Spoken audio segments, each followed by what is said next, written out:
Right, fellas, welcome back. Hope you've been doing well in the pre-season. Sorry, just a little bit jet lag from all the travelling. Trying to get some players to sign here.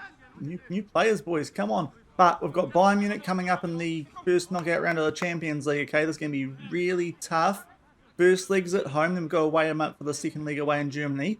Let's just try and get something out of this first game and then hopefully upset these guys in the away league. Okay, I believe in you, boys. Come on.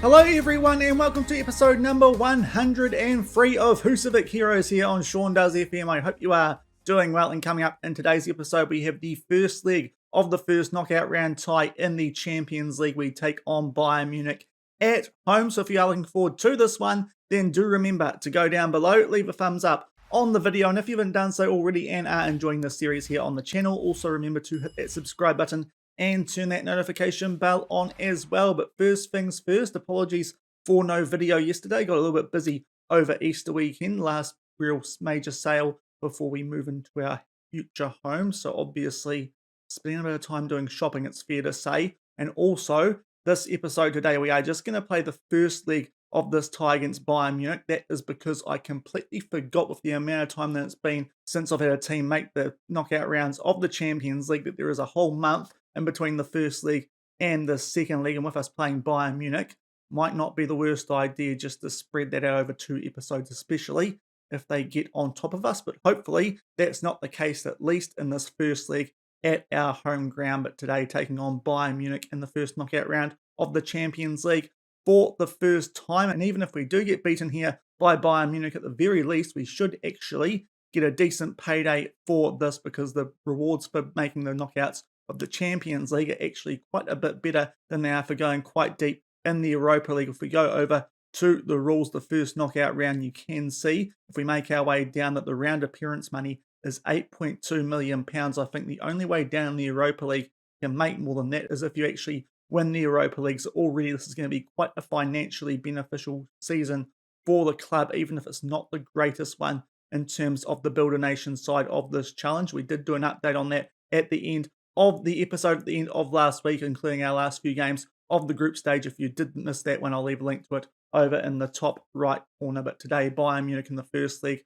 Hopefully we can keep things a little bit respectable going into the away league coming up in tomorrow's episode. But before we do get into this one, a few things to cover off. First off, the transfer window here in Iceland hasn't quite opened up yet. We have done a deal for a player who will be joining us. Hopefully over the next few episodes this week, we can get a few more big names and nice promising young players joining us. But we have sold a player and just had to rejig some things in terms of our squad registration for the Champions League. So we're going to cover that off first. And the player that we did sell was Gabriel Corbo. He spent a long time here at the club, really joined the club when we were starting to make our mark in terms of Champions League qualifying, but his potential and current ability had gone down quite a bit. And at 30 years old, it did feel like a good time to sell him for £145,000 to Oostende in Belgium. We have some very good centre-backs at the club these days with Ramadan Duplisco and, of course, Thiago Paulo. So I did feel like we could get by just nicely without him for the rest of the Champions League campaign. That does mean that we have registered Basaro Gay in his place, because if we go and have a look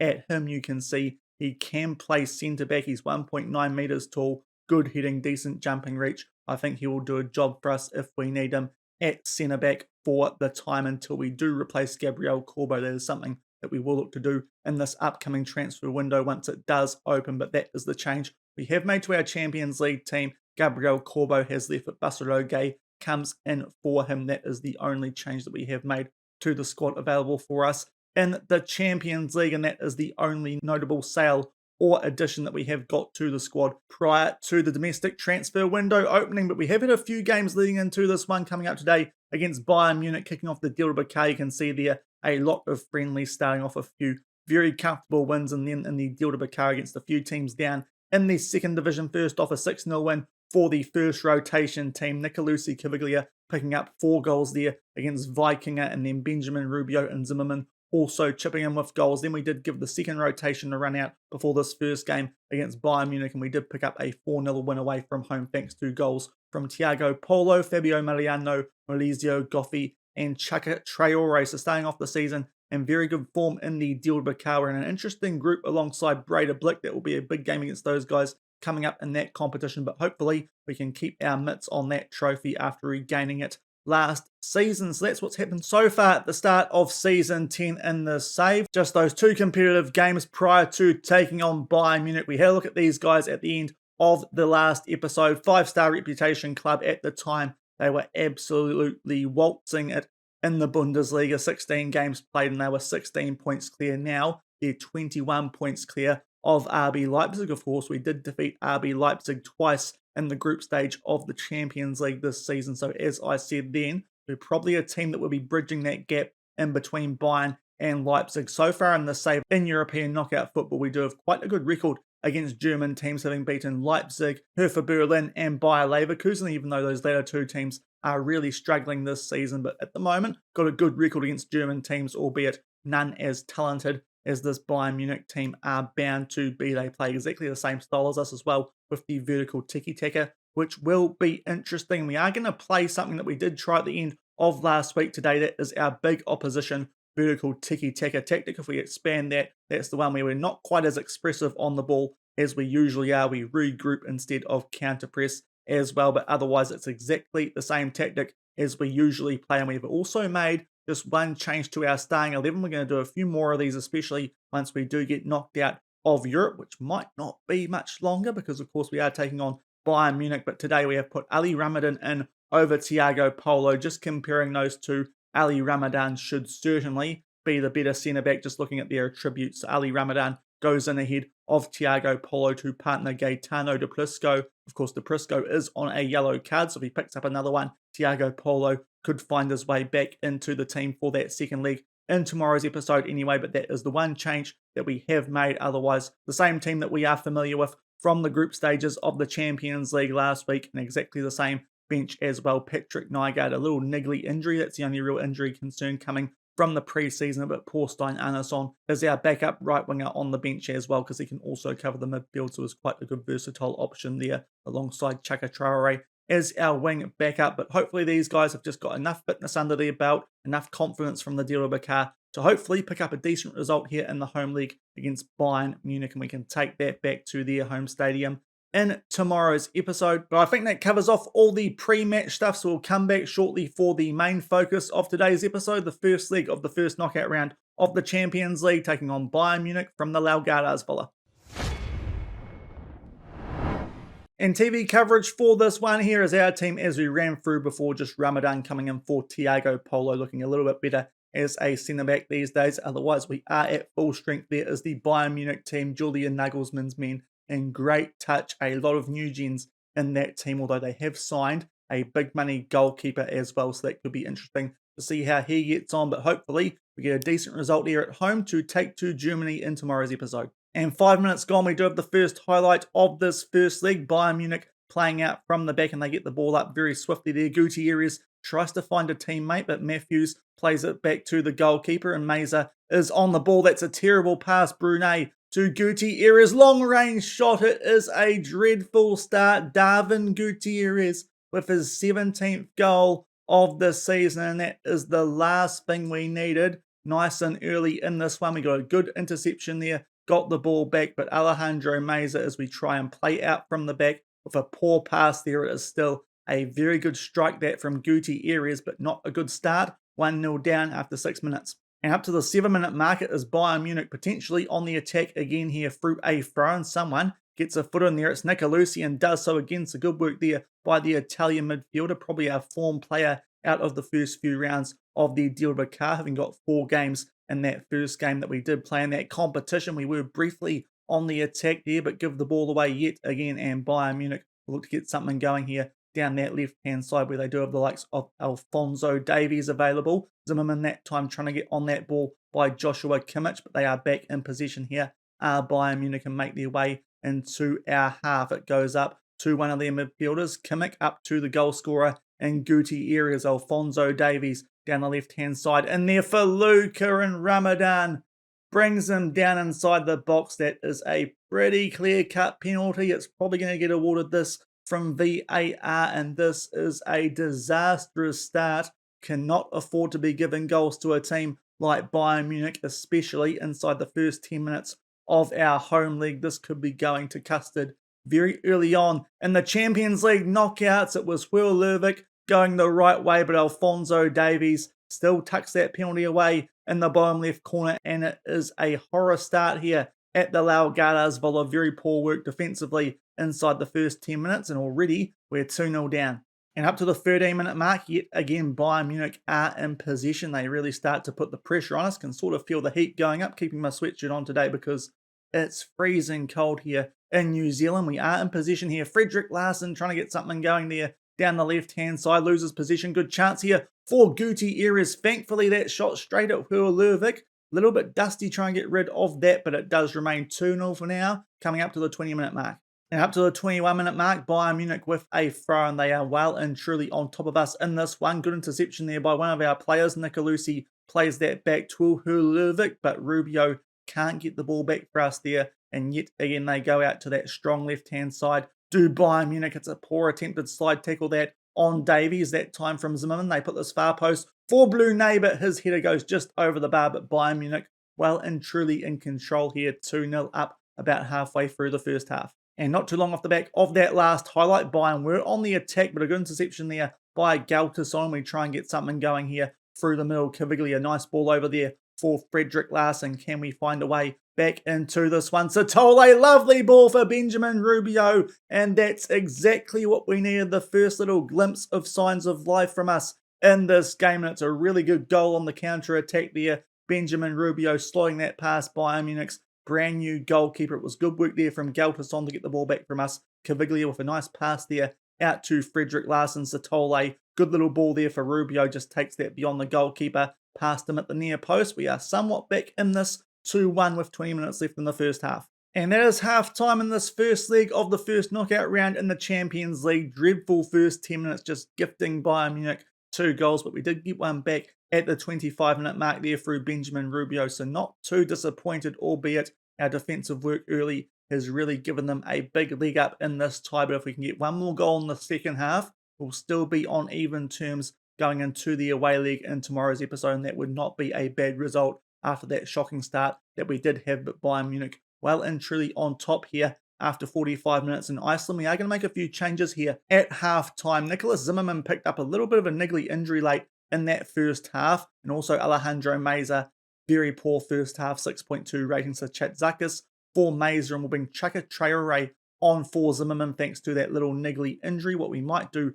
is switch those two around in terms of their wings, because Fredrik Larsson a little bit more comfortable on the right than the left. So 2 changes used at half-time. Hopefully we can grab an equaliser here. Otherwise, we'll be facing a deficit going to Germany in tomorrow's episode. And up to the 51-minute mark, we have our first highlight here of the second half. It is a throw-in in our favour. It's a poor pass there, though, and Bayern will have a chance on the counter-attack. Carmelia just outside the box on the right-hand side. It's slightly a deflected ball there, but it still finds Davies, and they're still in possession here. He heads it forward, but thankfully, Husavik is there to pick up this ball for us, and hopefully we can get something going here on the counter-attack. That is not a great option, that from Ali Ramadan. Just tries to poof that forward for Benjamin Rubio. Gutierrez from long range, and yet again buries that in the right-hand corner. That is a wonderful strike. He looks like some striker there, does Darwin Gutierrez. He picks up a double, both from outside the box. That really came from that interception earlier off the front, and then Ali Ramadan with a poor clearance for him. Then Gutierrez just lashes that into the top right corner. We are in trouble. 3-1 down early in the second half. And up to the 59-minute mark, yet again, Bayern Munich are in possession, looking to play out from the back, although Satole does get the ball back for us, gets brought down. Chaka Traore with a chance, but that shot is pretty safely at Van der Voort, Bayern's new goalkeeper in game, and we do get a corner off the back of this. Can we get the deficit back down to 1 goal? Ramadan can't quite get on the end of that. Fredrik Larsson looks to tidy things up. That is the highlight.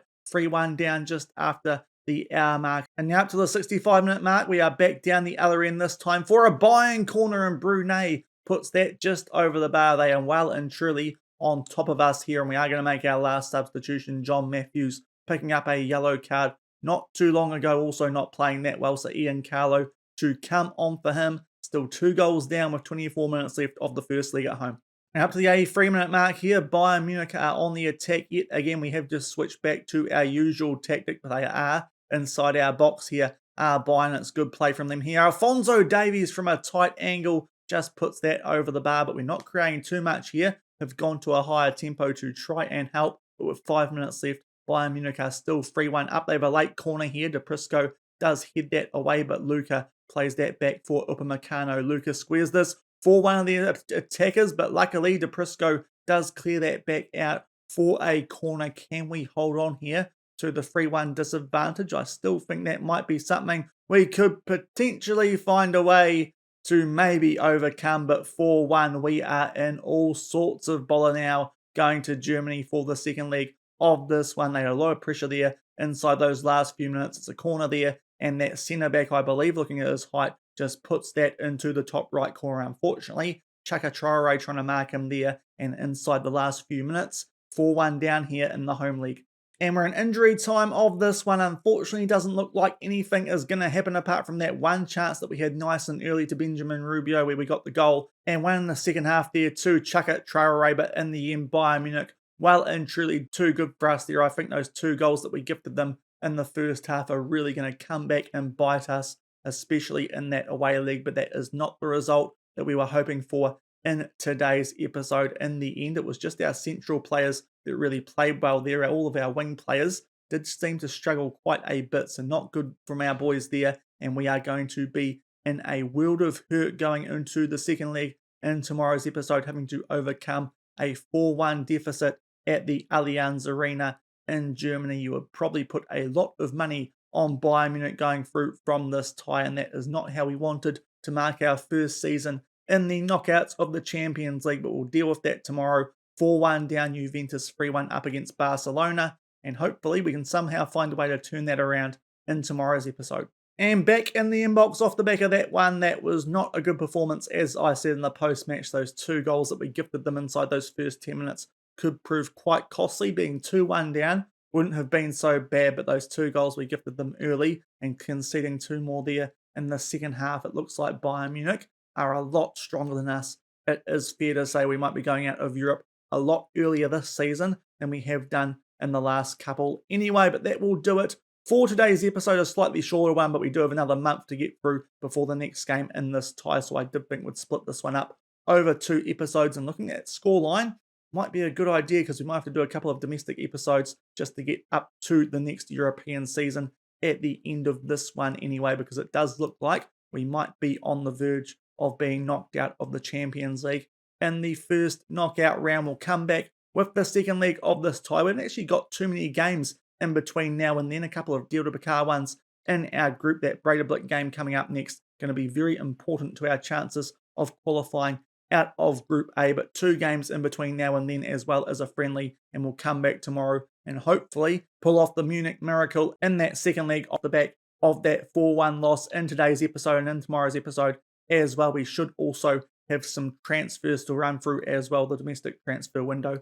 does open up quite close to that next game that we do have against Breidablik. So tomorrow, the second leg against Bayern, hopefully we can turn things around, and also some transfers. Hopefully I can get a few across the line there of players who are currently extremely doubtful about joining the club. Hopefully we can work on those in between today and tomorrow, albeit the transfer window here in Iceland doesn't close until July, with just a little bit of a period in the middle there where it does close back up, but we still have a long time until we do need to conclude our transfer business. But until tomorrow for those transfers and that second leg against Bayern Munich, where hopefully we can turn around that 4-1 deficit. Highly unlikely though, but until then, thank you very much for watching. Keep on keeping on, and I'll see you then. Cheers.